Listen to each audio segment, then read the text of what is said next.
to me, it's obvious that Julian has been made an example of. He has been punished for publishing evidence of war crimes, evidence of corruption and torture.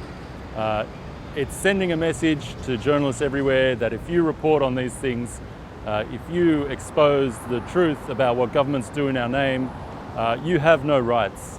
Even if the CIA spies on your lawyers, or they spy on your psychologists, or they have plots to kill you, you have no rights. They are all taken from you if you expose what the powerful are up to. The Biden administration and Secretary Blinken love to talk about press freedom. They love to lecture states, or say China or Russia or countries in Latin America on their freedom of the press. And what they are met with when, say, they confront China, China holds up Julian and says, well, look what you're doing to Julian Assange. So they lose this moral high ground, that they're trying to enforce on other states. So the hypocrisy, I think, is bare. If you're asking a country to have a free press and you have a journalist in prison, there is a credibility gap there that exists. So it would be so easy for that to be restored by this prosecution being dropped by the Biden administration. Julian's physical and mental health has deteriorated over the years in the UK. Do you fear his survival in prison in the United States? Yes. So if Julian is extradited here to the country whose intelligence agency, the CIA, plotted to kidnap, plotted to kill him, we fear for his life. We know that people cannot be kept safe here in prisons in the United States. With Julian's health and likelihood that he will be placed in CMU, Communication Management Unit, or special administrative measures in a prison, which is extreme isolation, no contact with your family, limited contact with lawyers, and any contact is supervised. A magistrate in the UK found that those conditions would be a death sentence for Julian. Wow. How often do you get to talk to your brother?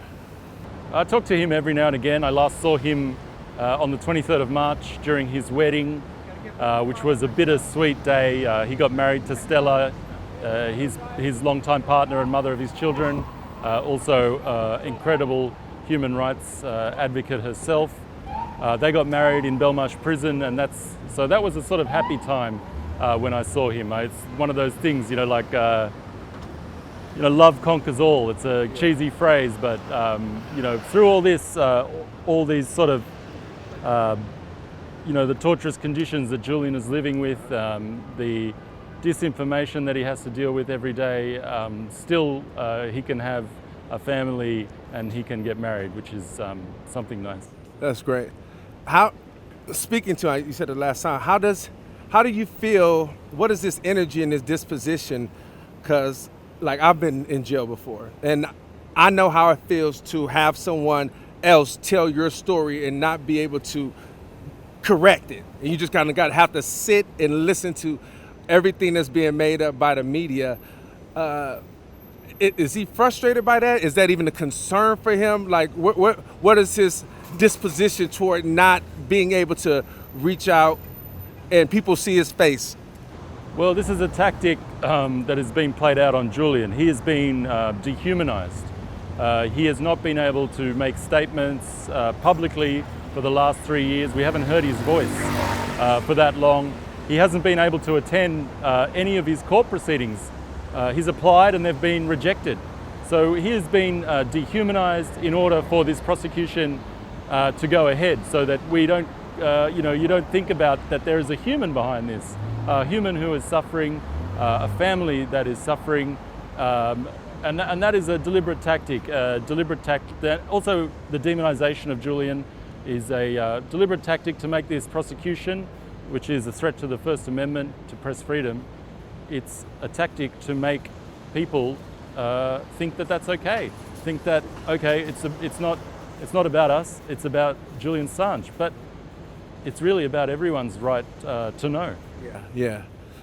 as a brother, how do you feel knowing, and again, we are similar in that fact because I have two brothers right now that's been in jail since 1997 for a murder that they didn't commit, and they're still trying to get out. Hopefully, it may be happening by this summer, but they've been in jail since 1997. And I know for me, it's frustrating because I can't see them like I want to. I feel like I don't know them anymore because it's been so long. As a brother, how do you feel about your brother being locked up? And do you feel helpless? Hopeless? Do you wish that you could do more outside of everything you're doing? Like as your brother being somewhere that you can't help and can't grab, like what does that make you? What does that make you feel like? I always wish we could do more. I really have faith that people around the world really see what's at stake in this case, and that keeps us going as Julian's family. Julian, on the other hand, his predicament is, I'm standing here with you. He's in a prison cell in England, so it's at that times that I think about his situation and how I'm okay. He's in a prison, so that's the worst part, and that's why we're working to get him out. I just want to know, as a father, right now, when was the last time were you able to speak to your son? Well, we speak regularly as the jail will allow. That's about all. Yeah. And how is he doing? Well, not the best, as you would know. 13 years now, he's banged up. Yeah.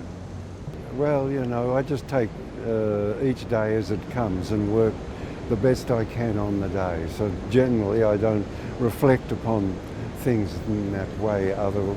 If one did, it gets a bit depressing. So I just take each day as it comes, and I say hello to Tommy Bayliss, and then move on to the next thing. I appreciate you. One more question. How do you feel about the hypocrisy of America trying to have this face of justice and equality, knowing that they're allowing something like this to happen? Think about January 6th and what they're talking about, who we are as a country, what we're supposed to be, but then they're allowing Julian Assange to come here, and even though they've heard rumors about the CIA having plots to have him assassinated, like how does that make you feel about this country in general, specifically? It's shocking to think that the country that gave the world, enshrined in its constitution, a free press in the First Amendment, has ruined that magnificent artifact by launching espionage charges against a publisher and journalist. It's really shocking and distressing, and it'll do no good for the United States. It'll do no good for the government of the United States. It'll bring disgrace, or has brought disgrace, to the Department of Justice, and it brought disgrace to those who administer this persecution. It'll bring no good to anybody. It's an ill wind. My name is Shahid Comrade, and I'm a Secretary General Pakistan USA Freedom Forum, and we're long time over here standing for the constitutional rights and justice for all fairly.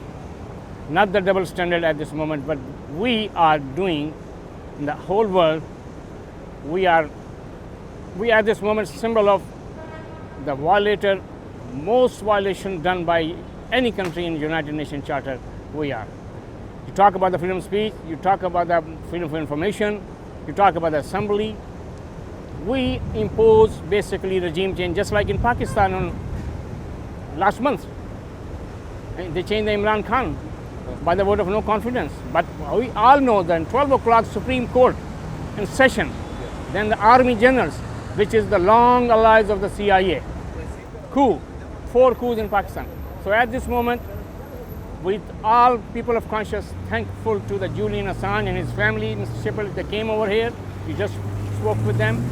And Pakistan USA Freedom Forum, we stand for the justice for Dr. Afia Siddiqui. 86 is the only Muslim woman in jail in United States without any murder, but posing in media. Because media is another weapon nowadays. It's another game. This media posing Dr. Afia Siddiqui in 2008, she was kidnapped in Pakistan by the dictator Musharraf, the most dirtiest, lowest level general and the soldier in army history. Now he's dying in the way they said, but he's the violator, he's the murderer of the Constitution of Pakistan, he has to face, and his health. But he kidnapped Dr. Afia Siddiqui, he kidnapped a lot of humans and sold to the CIA $5,000 a piece. Now he got $1 billion in Dubai, and look over here, country is facing bankruptcy. Mr. Tai, we solidarity with your family. We heard about that your brother's in a jail since 1997. I hope justice will prevail in this country. But accept our sympathies and our solidarity to your family. Same way like other 2.5 million people in jail for minor crime because they are black, they are immigrants. We show the support. This country needs immigration reforms. Release Dr. Afia Siddiqui. Free Julian Assange. He is the hero of the world, of conscience. And we support fully in solidarity with the family of Julian Assange. His father came to New York. I have no idea, are they going to meet any senators, Congress, why they are here today? Because when the British government decided to collaborate with the CIA and Washington and extradite Julian Assange from UK, I don't know what's, his father must have some struggle. We support their struggle, the son's struggle, but this is the struggle of the free conscience. It's not a Julian Assange. It's not a WikiLeaks. It's a free press, free assembly. That's our forefathers of the United States gave it to us, and we are proud. No racism, no occupation. Israeli army, leave the Palestine. Kashmiri people must be free. 900,000 Indian army last 76 years, killing 200,000 Kashmiri freedom fighters. Nobody knows this thing. A lot of people don't know about the Dr. Afia Siddiqui. How the family is fighting, how the mother is dying. Her 2 kids waiting for the mom. And her 3rd kid, 2003, nobody knows he died because when the kidnapping her, that little boy who was 6 months old fell down. And I think he hit the pave. Nobody knows where his grave. Is he alive or not? Then 5 years, Dr. Afia Siddiqui and 2 kids was kidnapped and put in a Bagram jail. And all of a sudden their story came. Mr. Imran Khan, that time he was a political leader. He raised the question with another journalist, Evan Rudley, British journalist, that Afia is in a Bagram jail. And within hours, news broke that Afia got captured, roaming around the Ghazni governor's house with this one boy. All of a sudden, and she tried to kill the 2 federal agents who interrogated. Let me ask you a specific question. How do you feel about corporate media Democrats in this country talking about saving democracy in regards to the June 6 Capitol attacks? Are they hypocrites when they push for imprisonment of a publisher and a journalist, of an award-winning publisher and journalist, as Assange? Mr. Tai, I can tell you very, very frankly, our education system, if we are a double standard, champion of the double standard, United States, absolutely, it's due to our failure of the education system. Our teachers, our professors not doing their job. They just try to do like every low character Wall Street guy doing. So we need to go back to the basic. Someone has to stand up.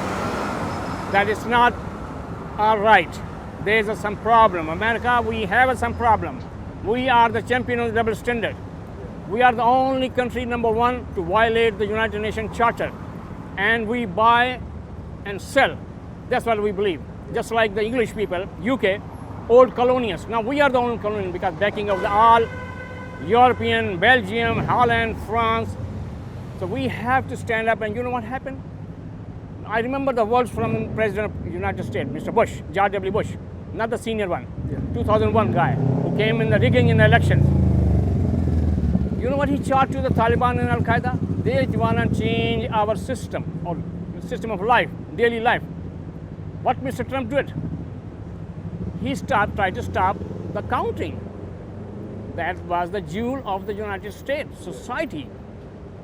So they are a terrorist then. They never stop. He can do anything. He can come to the television and say, stop. Let them count. I want to say thank you very much, Mr. Vice President, that time, Pence. He did what the Constitution said. We need some kind of characterful people.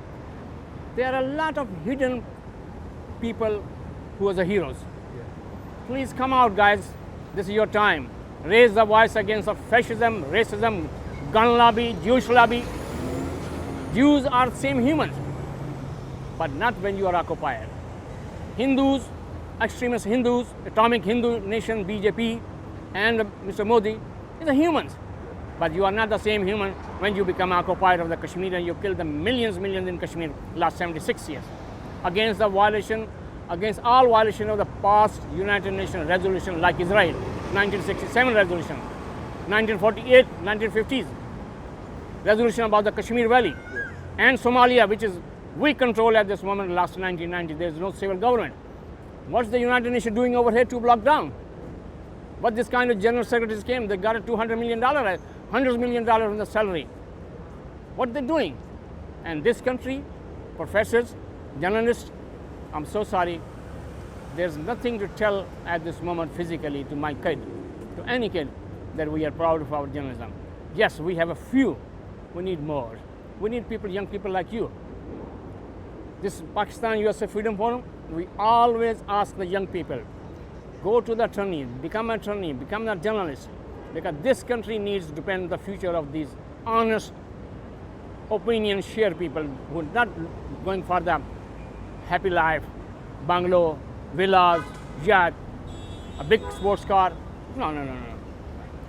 We need someone who stand for you, stand against this all jail system in this country, which become a trade, and the health system and education system. So Mr. Tai, people like you, we want to say thank you, Pakistan USA Freedom Forum. This country needs immigration reforms now. Thanks for watching, and make sure to tune in to Status Coup's daily live stream Monday through Thursday at 5 o'clock Eastern Time and Fridays at 4 o'clock Eastern Time.